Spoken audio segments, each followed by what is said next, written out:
नमस्कार मित्रों, जय श्री महाकाल। दोस्तों, ओम नमः शिवाय। स्वागत है आप सभी का हमारे इस YouTube चैनल पर। तो मित्रों, आज का यह ज्योतिष कार्यक्रम तो धनु राशि वालों के लिए है, जो कि बेटा बंद किस्मत का ताला खुलेंगे, बनेंगे सारे बिगड़े काम। इसे नहीं देखा तो जिंदगी भर पछताओगे।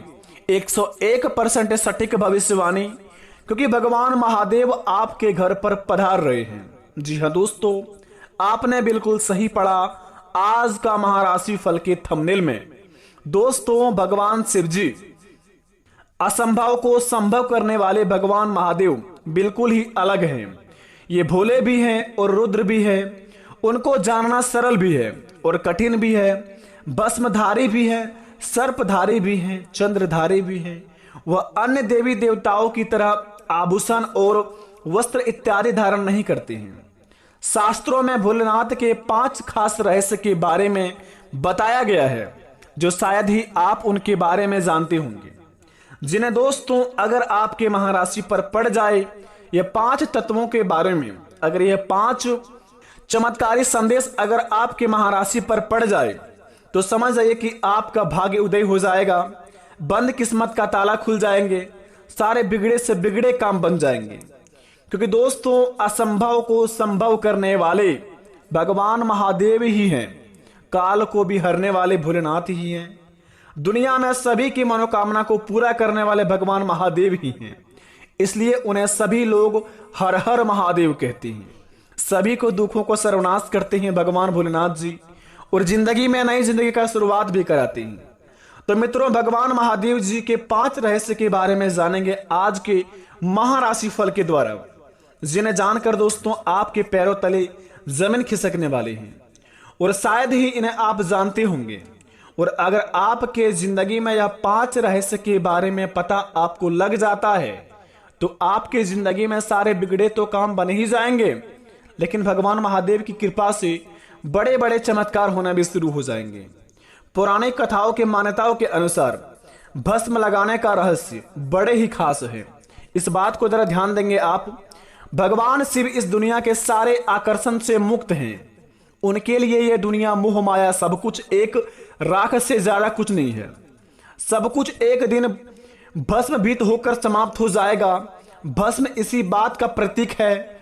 शिव जी का भस्म से भी अभिषेक होता है, जिसे विराग और ज्ञान की प्राप्ति होती है। घर में धूप बत्ती की राख से शिव जी का अभिषेक कर सकते हैं। महिलाओं को भस्म से अभिषेक नहीं करना चाहिए, इस बात को भी ध्यान रखें। जी हाँ दोस्तों, आपको इस बात का अवश्य ज्ञान होनी चाहिए कि आपके घर में जो अगरबत्ती जलते हैं सुबह या शाम के समय में, घर के मंदिरों में महिलाओं या फिर कोई भी आप पूजा पाठ में अगरबत्ती जो व्यक्ति जलाते हैं, उसके भस्म से भगवान शिव जी का जलाभिषेक भी हो सकते हैं। और इस बात का दोस्तों यह साबित करता है कि अगर आप अगरबत्ती के भस्म से अगर भगवान जी का अभिषेक करेंगे तो आपके जीवन काल में पड़ने वाले काल भैरव नष्ट हो जाएंगे। आपके जिंदगी में राहु और केतु जैसे कोई भी बीमारियां हो, राहु और केतु जैसे कोई भी आपके कुंडली में प्रभाव हो, ग्रह हो, सारे आपके जीवन काल से मुक्त हो जाएंगे और आपको सारी चीजों में मुक्ति मिल जाएंगे। इसे मुक्ति मिलने के बाद में दोस्तों आपके जिंदगी में कुछ इस प्रकार का नई कहानी का शुरुआत होंगे, जिन्हें देखकर आप भी कहेंगे कि धन्य हो प्रभु, आपकी महिमा तो बड़ी निराली है। इतनी बड़ी खुशखबरी दे दी कि हमने अपने जीवन में कभी सोचा नहीं था। तो इस बात को आप अवश्य अपने मन में रख लें। किसी भी कार्य क्षेत्र में जाने से पहले आप घर में जले हुए अगरबत्ती का भस्म लगाकर जाए। आपका दुश्मन आपका बाल भी बाका नहीं कर पाएंगे और आपके सारे बिगड़े से बिगड़े काम बन जाएंगे। और दोस्तों, इस बात का आप अवश्य ध्यान रखें कि घर की महिलाओं को भस्म से अभिषेक नहीं करना चाहिए। इसे करने पर अशुभ माना जाता है। केवल मनुष्य ही, यानी कि दोस्तों मानव जाति में केवल यह घर के पुरुष ही करें, बल्कि ना ही महिला। दूसरे नंबर की बात करें, तांडव नृत्य का रहस्य। शिवजी का तांडव नृत्य प्रसिद्ध है। शिवजी के तांडव के 2 रूप स्वरूप है। पहला उनके क्रोध का परिचय है और फल प्यारी रौद्र तांडव और दूसरा आनंद प्रदान करने वाला आनंद तांडव। ज्यादातर लोग तांडव शब्द को शिवजी के क्रोध या पर्याय की ही मानते हैं। रौद्र तांडव करने वाले शिवजी के रुद्र कहे जाते हैं। आनंद तांडव करने वाले शिवजी नटराज शिवजी के आनंद तांडव से ही सृष्टि का अस्तित्व में आती है और इनके रौद्र तांडव में से सृष्टि का विलय हो जाता है। और इस बात का यह ध्यान रखता है कि गले में लिपटे हुए सर्प का रहस्य बड़े ही खास है। भगवान शिव जी के गले में हर समय लिपटे रहने वाले नाग कोई और नहीं बल्कि नागराज वासुकी है और वासुकी नागराज ऋषि कश्यप के दूसरे पुत्र थे।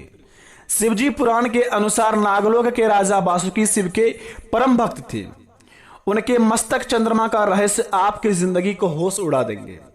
और दोस्तों, भगवान वासुकी नाथ के नाम से जाने जाते हैं। भगवान महादेव जी के गले में जो सर्प है वो वासुकी के नाम से पहले जाने जाते थे, लेकिन अब जो उनकी पूजा आराधना होती है वासुकी नाथ के नाम से पूजा आराधना शुरुआत होती है। तो इस बात को आपके जीवन काल में यह पौराणिक कथाओं के अनुसार बतलाता है कि आप अगर कभी भी भगवान महादेव यानी कि बैद्यनाथ जी के ज्योतिर्लिंग दर्शन करने आते हैं तो आप भगवान वासुकी नाथ के मंदिर भी अवश्य जाएं, क्योंकि दोस्तों आपको इतना ही फल मिलेगा जितना आप भगवान बैद्यनाथ धाम आकर अपने जीवन पर जल चढ़वाते हैं, अपने जिंदगी में जल अर्पित करते हैं भगवान बैद्यनाथ धाम के मंदिर में आकर।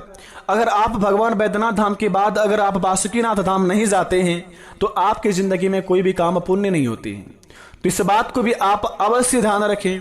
भगवान महादेव जी के अधीन वासुकीनाथ भी अवश्य जाएं। ऐसे जाने पर आपके जीवन के सारे कष्ट हर जाते हैं।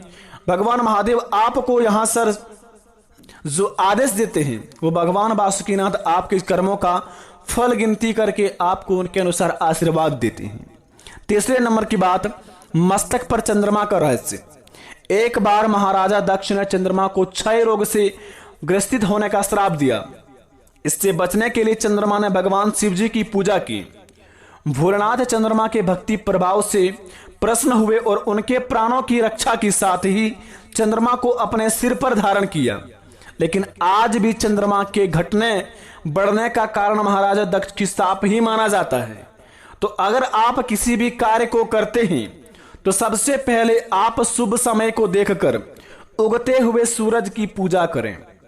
सबसे पहले अगर आप जिंदगी में कोई भी सफल काम की शुरुआत करना चाहते हैं तो सबसे पहले उगते सूरज की पूजा आराधना करके ही शुरुआत करें। ऐसा माना जाता है कि उगते सूरज की पूजा शुरुआत करने पर हमारे सारे बिगड़े से बिगड़े काम बन जाते हैं और हमारे जिंदगी में जो भी समस्या होती है भगवान महादेव की आंख वह हर लेते हैं। और दोस्तों, आखिरी बात जरा ध्यान से देखें, 5वीं नंबर की बात बड़े ही खास बात है। तीसरी आंख का रहस्य। एक बार हिमालय पर भगवान शिव जी सभा कर रहे थे जिसमें सभी देवी देवता, ऋषि मुनि और ज्ञानी जीवन शामिल थे। तभी सभा में माता पार्वती आई और उन्होंने अपने दोनों हाथों से भगवान शिव जी की दोनों आंखों को ढक दिया। माता पार्वती ने जैसे ही भगवान शिव जी की आंखों को ढका सारे संसार में अंधेरा छा गया। इसके बाद धरती पर मौजूद सभी जीव जंतु में खलबली मच गई। संसार की यह दशा देखकर भगवान शिव जी से देखी नहीं गई। उन्होंने अपने माथा पर एक ज्योतिज पुंज प्रकट किया जो भगवान शिव जी की तीसरी आंख से जाने जाती है। और कहा जाता है कि जब हमारे जिंदगी में कोई भी भगवान के प्रति हम बुरा सोचते हैं, जैसे कि दोस्तों भगवान महादेव कहते हैं कि मनुष्य जाति में बुद्धि तो सबके पास होते हैं, मनुष्य चालाकी करता है या फिर ईमानदारी वो मनुष्य ही नहीं जानती, बल्कि हम सभी कर्मों के हिसाब रखते हैं। इसलिए भगवान को दोस्तों देवों के देव महादेव के नाम से जाने जाते हैं। तो अपने जीवन में आप जो भी कर्म करते हैं वो भले ही आप छल कपट से करके आगे बढ़ जाते हैं और आपके विरोधी को पता नहीं चलता है, या फिर आप किसी के पेट में लात मारकर आगे निकल जाते हैं, भले सामने वाले इंसान को पता नहीं चलता है, लेकिन कर्म में आपका लिखा जाता है।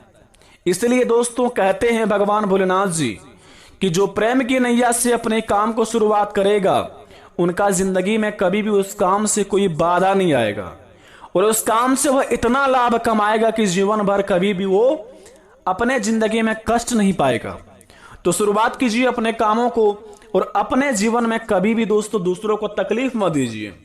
जितना हो सके मुस्कुराते हुए सभी के जीवन में प्रवेश कीजिए, सभी के आंखों में खुशी भरिए, सभी के चेहरे में स्माइल भरिए।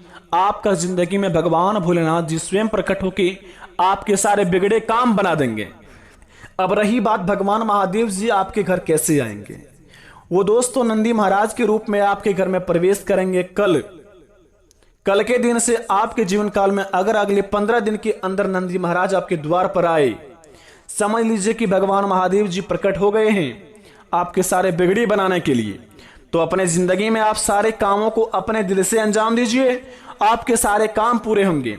लेकिन अपने कामों को आप सही दिल से करते हैं, हमें यह भी पता है, फिर भी काम पूरे नहीं हो पाते हैं। मेरे दोस्त कहते हैं भगवान जी कि एक रेस के घोड़े को देखिएगा कि उसके घोड़े पर घुड़सवार जो बैठा रहता है बड़ी उस घोड़े को पीटता है, इतना पीटता है कि उस घोड़े के मालिक को दोस्तों अपने आप में तरस नहीं आता है। उस घोड़े को समझ नहीं आता कि हमारा मालिक हमें इतना पीट क्यों रहा है। लेकिन असल जिंदगी में देखा जाए कि उस घोड़े का मालिक उस घोड़े को जिताना चाह रहा है। इसी प्रकार आपका और हमारा मालिक भगवान ऊपर वाले हैं। अगर जिंदगी में तकलीफ दे रहा है, कड़ी मेहनत करवा रहा है, सफलता नहीं मिल पा रही है, इसका मतलब आपके जीवन में बड़ा करने वाले हैं। तो घबराइए मत, अपने कामों को आप आशीर्वाद समझिए। आपके जीवन में दुख हो सुख हो, उन्हें आप आशीर्वाद समझकर स्वीकार कीजिए। उसी समय से आपकी जिंदगी का असली कहानी शुरुआत होंगे और भगवान महादेव आपके बिगड़े से बिगड़े काम बनाएंगे। इसलिए बेटा कमेंट बॉक्स में थैंक यू गुरुजी लिखिए, तुम्हारा सारे बिगड़े काम बनेगा। धन्यवाद।